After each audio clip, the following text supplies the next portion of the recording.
My name's Chris. And I'm Kristie. This is the Washing Up Podcast. And it's Superpower Week. As if they didn't tell us enough. But we don't know what the superpower is. I'm thinking Gary's phone number. No, I reckon it's George stops talking to you. Suddenly. Access to Matt's wardrobe. I think I like Leah's suggestion, which is that Masterchef have created invisibility and they get that. Yeah, the science has really developed. Look, this week's going to be one of those, I think, guys. I think we're all prepared. The way that Matt was making it sounded like it was like legitimate 10 years worth of immunity, as in you couldn't be killed. For the next 10 years, they become invincible. Yeah, exactly. It's what Columbaris has been doing. You get a white chocolate veloute suit. So we haven't had any confirmation as to what the power is. We also haven't had a confirmation. And I've asked a few times this week, I've sent some messages off to people at Masterchef to ask the question, can Reese use the immunity pin this week? And no response? There's no response. A lot of other people have asked the same question on Twitter. Yep. We don't know if Reese is allowed to use his immunity pin like at the end of the week. So say we get to Thursday and Reese finds himself in that mass elimination.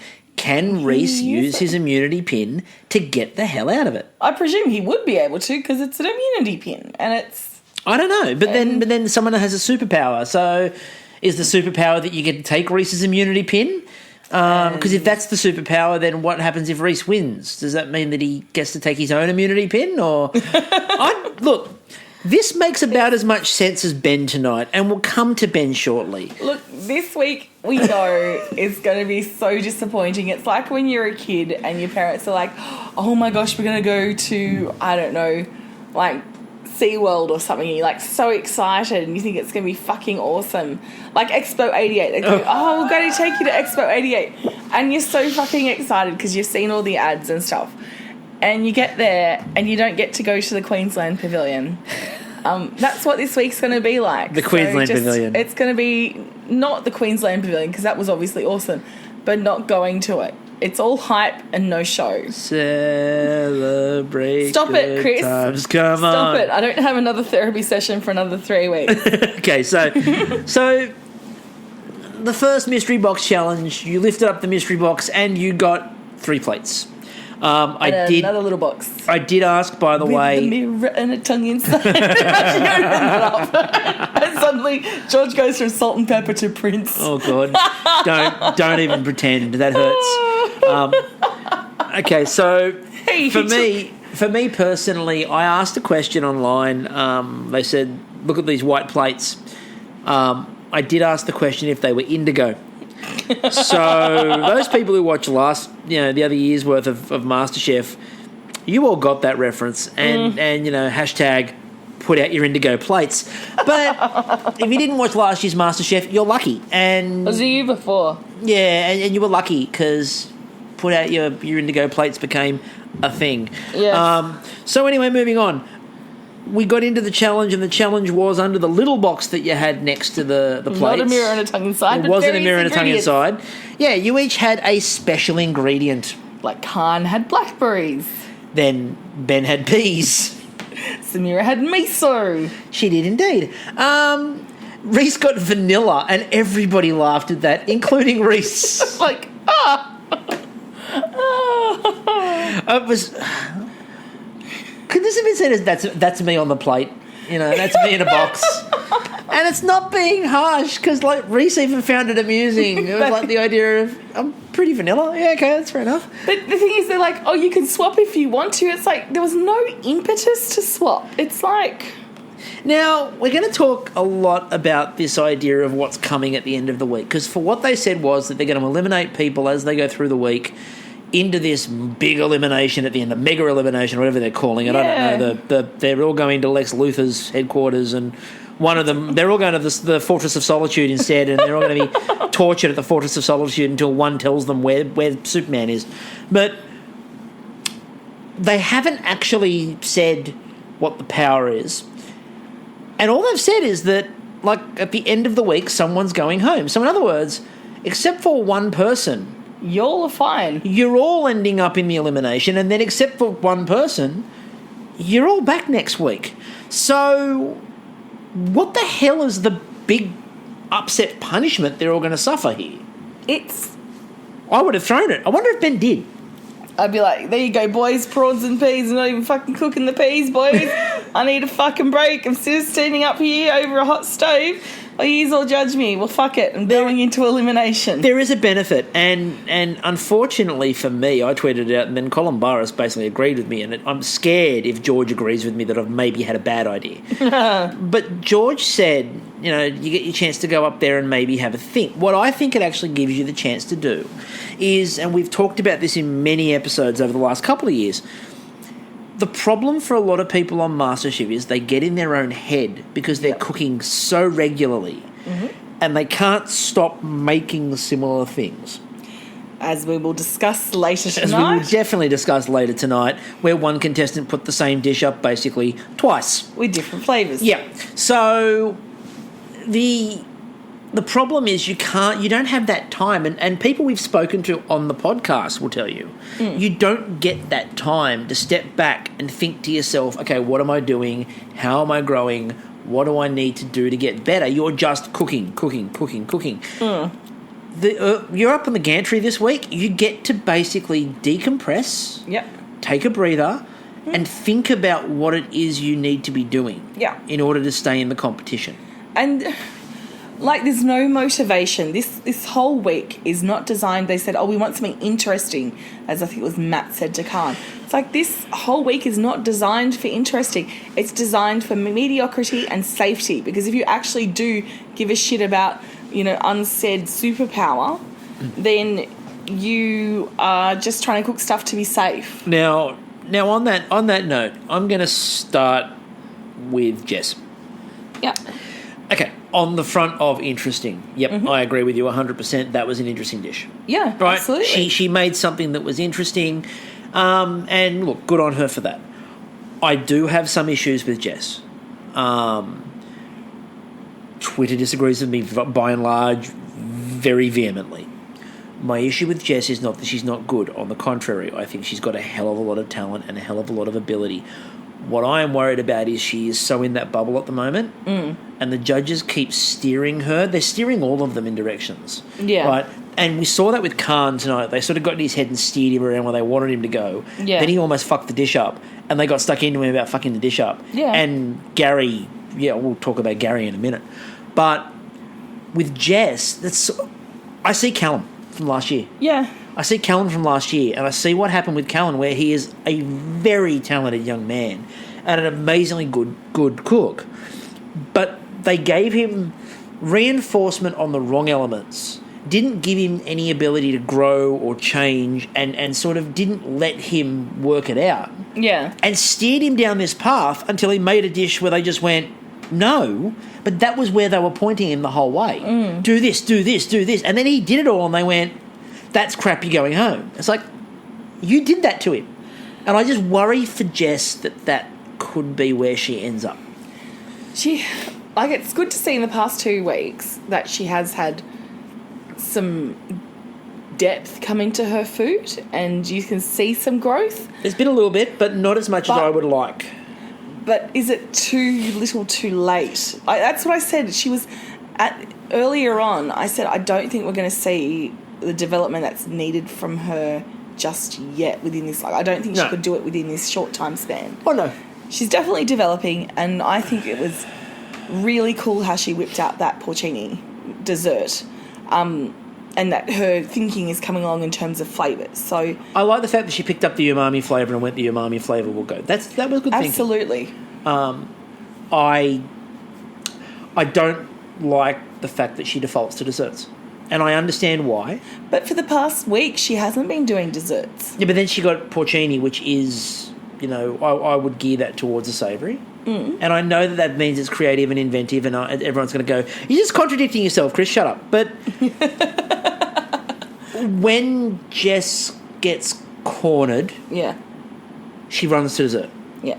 But I think we're sitting on Jess too much, and there's nothing like I respect your feelings towards that, but I think we need to move on from Jess because I don't think that there's enough there. Like, she doesn't deserve and it's be not hit hard on. And it's not hitting her hard. And I only wanted to raise it because I wanted to start by raising it so we can move past it. Okay.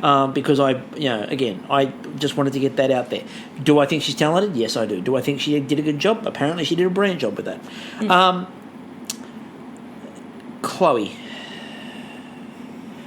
Okay. Ben, if you'd have just cooked some fucking peas tonight.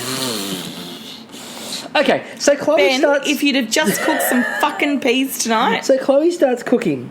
She starts cooking the duck. And halfway through cooking the duck, she suddenly looks at the camera and goes, I'm not going to have time to rest this properly. I probably should have thought about that before. Yeah, you should have. And even the Masterchef Twitter account went, yes, you should think of that. And it's like, how do you not think about, do I have the ability to cook the duck properly when you're cooking the duck? It just your mother would have been so proud. She was. It was bleeding all over the place. Yeah, it's an Alice stamp for triumph. It was. And while Chloe's dish bled all over the place. Okay, let's do it. Ben. You had an hour, man. You had an hour. 3 prawns per plate. Some soup sauce. Some soup. It's okay. Let's break... Cold soup sauce. Let's break that conversation down, because I can't quite understand what that conversation was. You're going to serve a soup on a plate. No, it started off with, what are you going to do? I'm going to puree. So what's it going to be? It's going to be like a cold puree. Well, it's like a soup. What? It's a cold soup. You're serving a cold soup. Okay, so how are the peas being... So the peas are in the soup. No, the peas are just going to be used on top of the soup. I'm going to be using celery in the soup. It's cold soup. How are you going to serve a soup on that? Okay, it's more like a sauce. So it's a cold soup that's a sauce. And where do the peas come into it again? I'm putting them around. So you've got a cold soup that's a sauce that you're serving on a plate. And with the prawns, where are the prawns going? In the middle of the soup, on the sauce, with the soup, with the peas and the soup and the prawns. And Gary and George, who usually engage in all this shit, walked away. Gary just looked at George as to say, you know what, we came over here to mess with his head. We don't need to. He's done. And they just left quietly. Yeah. I don't know. I mean, and he went for the things that he's like most comfortable cooking, and that's 3 prawns. And then he had really gotten into sauces after Gordon Ramsay week, and that's gone to the wayside. When did he get into scattering random peas on a plate? What really is the kicker, though, is how long he spent putting those peas perfectly on the plate in a matching pattern on each 3 dishes. And then he walks it up to the bench. And the peas roll. And the peas are rolled out of position. So he spent all that time carefully placing each pea. And then the plate just shuffled. It was really a food diorama. Because, like, I don't know. If Samira and Sashi and Khan in that first challenge in particular was serving, and Jess were all serving like Lisa Simpson quality and Lisa's friend rivals quality, Ben really was Ralph Wiggum. He bet his Wookiee. Wookiee. It's a Star War. Except the difference was that Ralph Wiggum won first prize. I don't know what that was, to be honest with you. I can only imagine Ben watching tonight, sitting back. I really hope that's him going, fuck this, I'm not cooking for the whole week, just to be done. I'm on the gantry, bitches. Oh, Ben, I can just imagine sitting back watching this tonight at home going...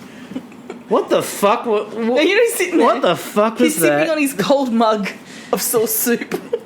Popping cold peas. Popping cold peas like Colin Barras. Because as Colin Barras said, raw peas are really delicious when you're sitting back popping them on the lounge. No, they're not, George. They're really not. Peas are not delicious at any time. Is he getting confused between peas and eckies? Oh, it's George, possibly. Sitting back watching Melbourne Victoria lose. So we had Khan, who had the mantra of identical. Yes. And Khan was so anally retentive about this. He just kept on using the word identical. I think identical. this is what happened, right? He just gave so much to this first dish that the second one came around and he's just gone nuts. Order. There's a certain amount of order in Khan's head. Yeah. There's a certain amount of chaos in and Khan's he used head. up all his order. All the order was used in the first challenge. Yeah. All the chaos came out in the second one. We barely saw anything of Samira the whole night, but the reason we barely saw anything of Samira the whole night was Samira was just doing Samira-like things. Yep. Quietly just cooking beautiful. Cooking amazing food. Yep. And just quietly achieving slaughtering it. Yep. Like Kristen, she put up a nice crisp cracker with the beetroot and the goat's cheese and they like the flavours. They like the flavours of that. Okay. And I liked how they actually set everything up to eat because like they started with Kristen's, which was like a little entree, or like crudité. No, it's like not crudité. What's that thing called?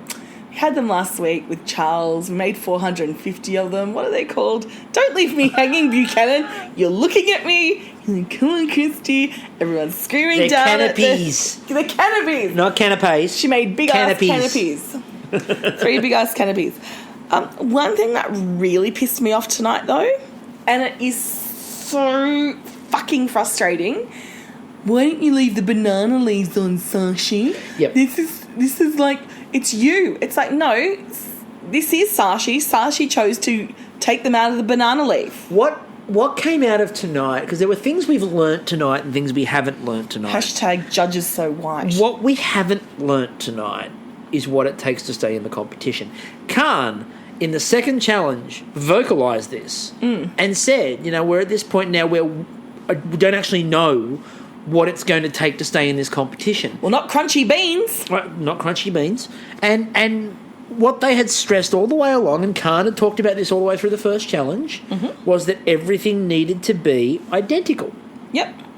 So Sashi looked at the fact that he had these pieces of fish in the banana leaf and went, they're not identical. I need to be identical. So he took them out of the banana leaf. And by the way, most times when things are cooked in banana leaf, they're not left in there. Because you might think, Sashi cooks Indian food and stuff, so obviously that's all he can do. Particularly when like an Indian cook comes in, and even though Sashi's from Singapore and this guy's from Mumbai, and they pan on him, it's like, stop fucking racially profiling. Stop putting people in boxes and expecting them to stay there, but then get the shits when they don't go beyond their fucking, culture. Okay, if you have a rack of lamb, I'm putting this out here to the, obviously the judges who listen all the time. No, they don't.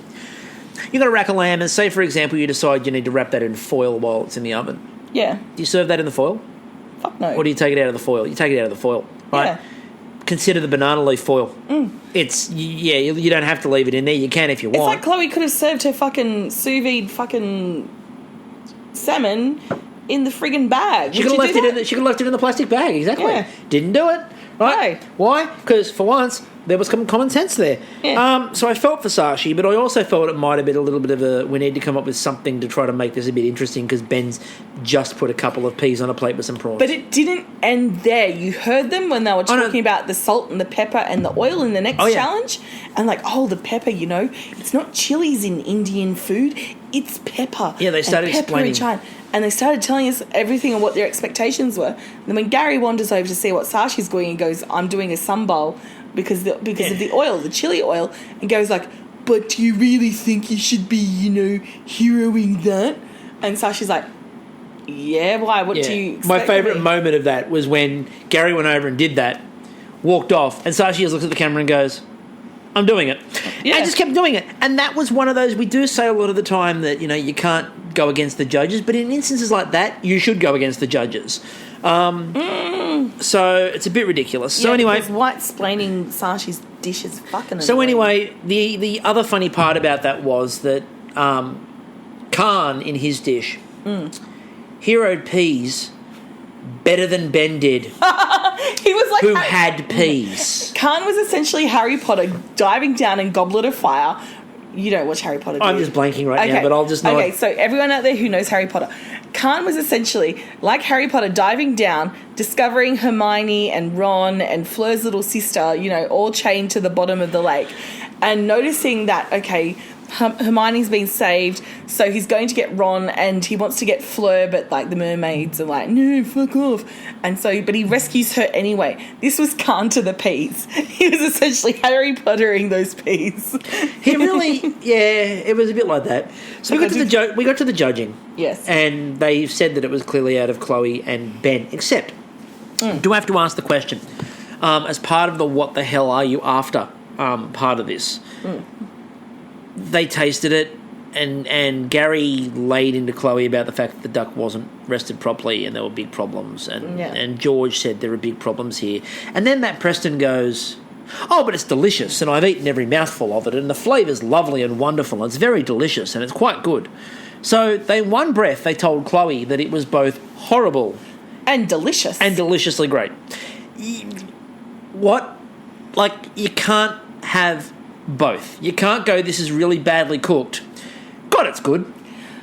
Yeah, but you can have things that taste good, but the skills in it are shit. You know, like the execution is shit. Yeah, but part of it with the duck is then about the chewiness and the texture of the duck, and about how you've rested it is how it then. But it's like if you bake biscuits, like if you're my younger sister who's got a dodgy as fuck oven, right?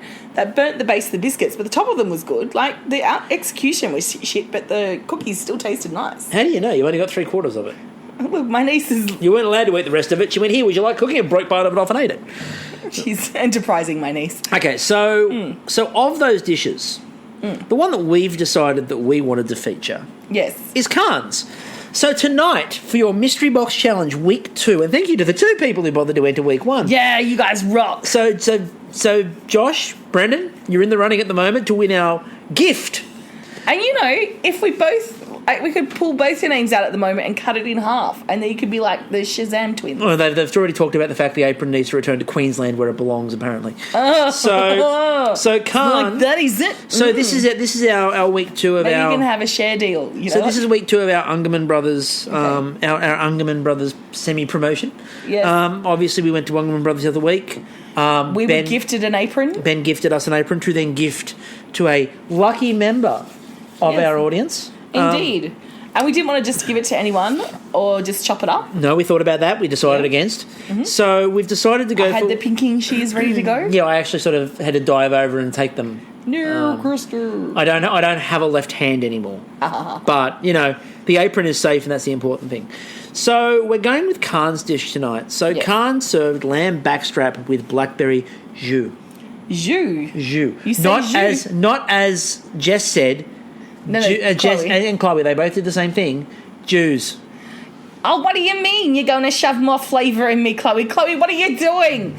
Is that spice rub you're putting on me? Oh my God, stop basting me, Chloe, you schmuck. Jus. Oh, you silly goy. Jus. Think it's like a lightsaber. Jus. Jus. Jus. Jus. Anyway, so lamb backstrap with blackberry jus, which is what Khan served up. What you have to do is, first of all, like our Facebook page, the Washing Up. It's easy to find. We're not very difficult to find. You have to like the Ungerman Brothers on Facebook. Indeed. Now, you should like them anyway because, dear God, they put out some of their photos of the new ice creams this week, some of those new flavours of ice creams, including 2 flavours. There's a video out there of us sampling 2 of those new flavours. The beer? The beer and the carrot cake. Yes, well, it's ale, technically. So Belgian ale. Dutch ale. Dutch ale, sorry. Dutch ale and carrot cake. And they were sensational in flavour.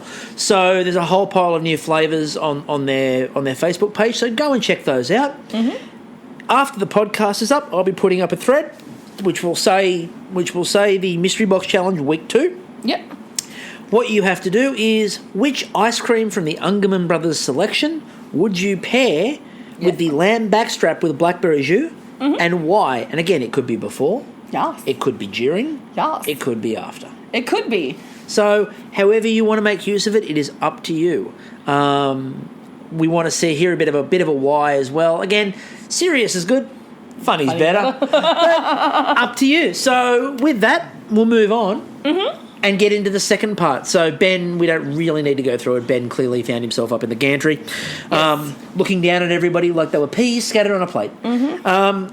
And then George decides to make a bit of a joke about this one because two of the ingredients coincide with a well-loved 80s and 90s female hip-hop band. Okay, so... And I now want to murder him. Yep, I did tweet out on the Washing Up account that I really did wish that Salt and Pepper were in the kitchen because they would have beaten George to death with his tweezers. So... It was, unnecessary. That's one way to put it. Very unnecessary. Because their album was very necessary, but this is very unnecessary. Yeah, Salt and Pepper fans out there are just going, oh my God, she totally got that. They're all over the place right now. Yeah. Wait till next week when he starts quoting TLC. Oh no! I will chase your waterfalls, I will find them, and I will kill them, George. I'll start looking damn unpretty. So... We got to the second challenge, which was salt, pepper, oil. Now, like, they're handy, but you got to hero them. So let's start Yes. with Reese. Yes.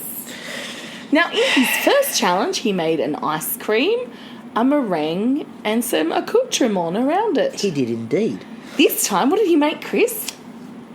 Well, first of all, he didn't make an ice cream. No, what did he make? No, he didn't make an ice cream. He made... which one was it? It wasn't the granita. Was it a semi-Fredo? It wasn't the semi-Fredo. Was it a parfait? It wasn't a parfait. It was... A panna cotta? No, it was around that one, though. I can't remember exactly which one it was.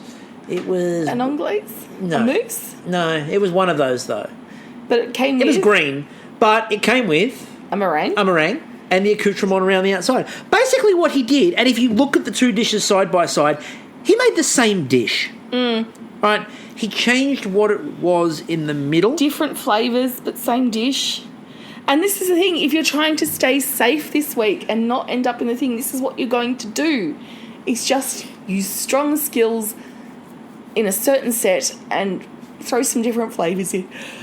It was just a bit, for me... Coast along. For me, it was a bit... For me, it was a bit ridiculous because, like, the fact that he put that dish up and nobody mentioned it was a sorbet. There we go. Sorbet. Just remember. So don't have a Kristie moment. We can only only one of us. Kristie. Only one of us can have a Kristie moment. Only one of us can forget words on this. That's my shtick. It is your shtick. Leave it alone. My shtick. Sorry, my job is to remember everything. Yes. Come on. So it was a sorbet, which was funny because we literally hit every other one except for a sorbet. I'm like, is it a panna cotta? So he served the same dish twice, and it looked exactly the same, except the vanilla bean ice cream was obviously white, and his sorbet was green. And there was some little wild strawberries. Now, I have to say, they're not wild. They're in a fucking garden. They were grown in a garden deliberately. They're not wild strawberries. They're not wild. Look, you just not Ranger Stacey out the back making it wild. Look, Panau are not outside the kitchen right now. They're not out there going, Reese wants to go and eat all of those wild strawberries. Gotta pick them up. No. So anyway, he made the same dish twice and they loved it both times. It's funny about that. Yeah, he's safe. He's safe. We had, again, we'll mention Samira now because... Samira's awesome. Samira's awesome and... She wanted to showcase Pepper. Yeah, and you didn't really see any of Samira. It was pepper encrusted beef. Yeah. And they just loved... how's it cooked? She's like, medium rare. Yeah, medium rare. And then they started to do do you like a bit of confidence in the blah, blah? And then she cut it open and went, oh no, it's medium rare. It's good. And her jus, oh my God. Her jus looked like amazing. Chocolatey kind of yumminess. Her jus looked amazing. So we had that. This time Chloe did the confit salmon. Yeah, okay. It was good. The confit salmon was fine. Yeah. Oh, the tomato tea. We need to talk about tomato tea. It's getting up there on my list of things that I never want to see again in food shows. It's approaching matcha level. Look, it's one thing to show you've got that skill, but again, this week is what is aimed at, is doing things that you know how to do well. Like, trust me, noodles are coming out this week. Oh, at some point there's going to be a noodle. because she's got to go with what she's good at and what she's safe with. If you want to stay around for that superpower,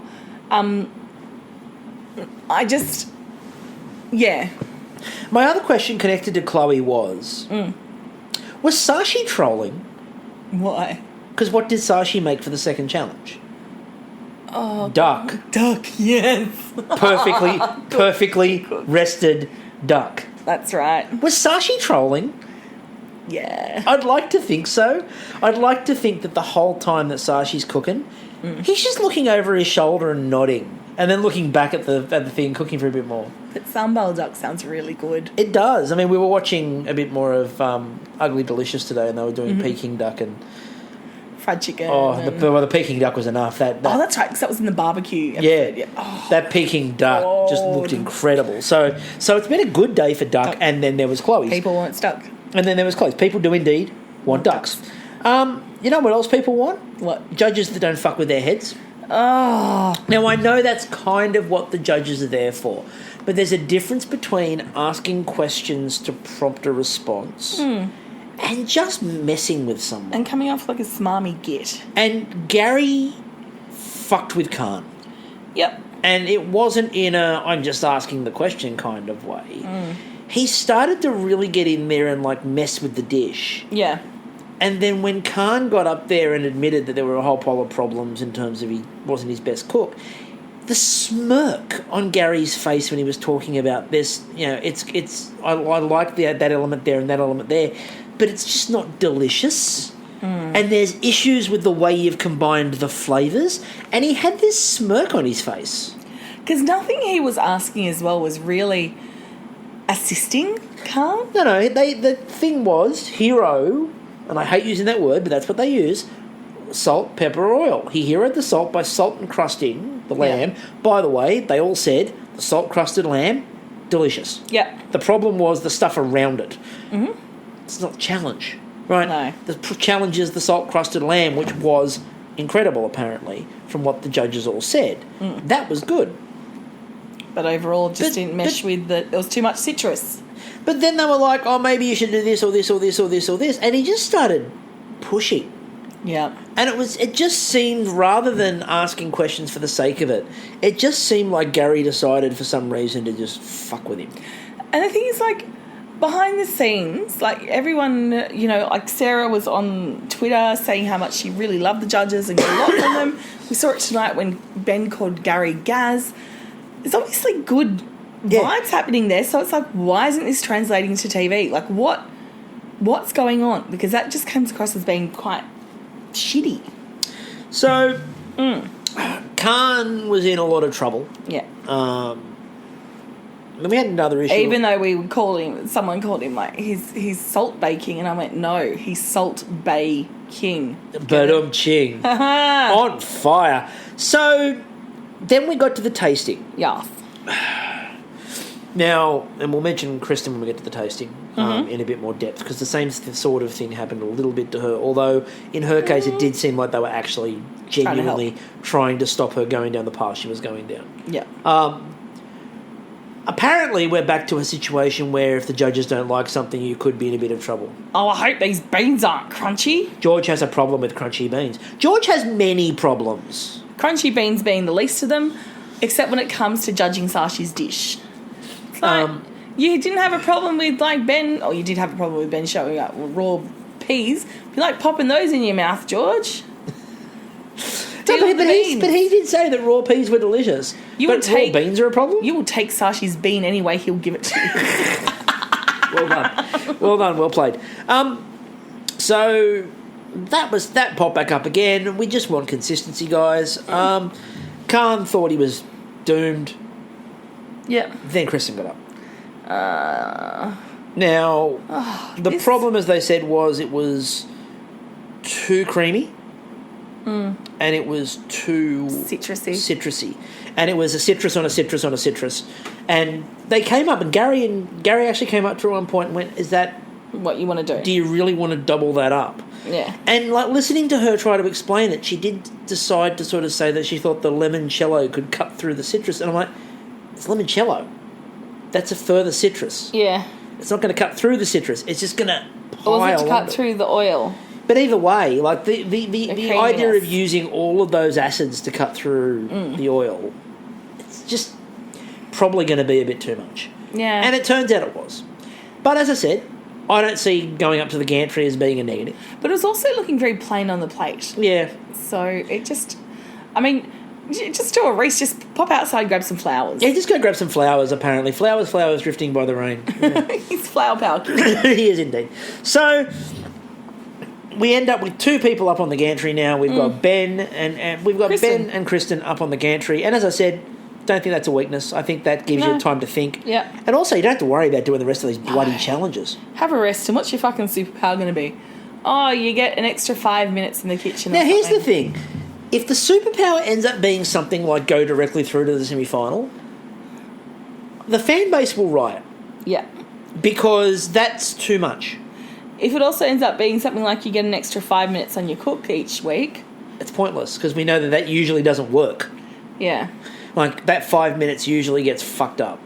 Like, this shit better be good because you are hyping the fuck out of it. And if it ends up being you get to make selections in terms of the semi-final or the final in terms of what you get to use, then you've been listening to me come up with the Bake Off Ashes idea and I will sue you for everything you're worth.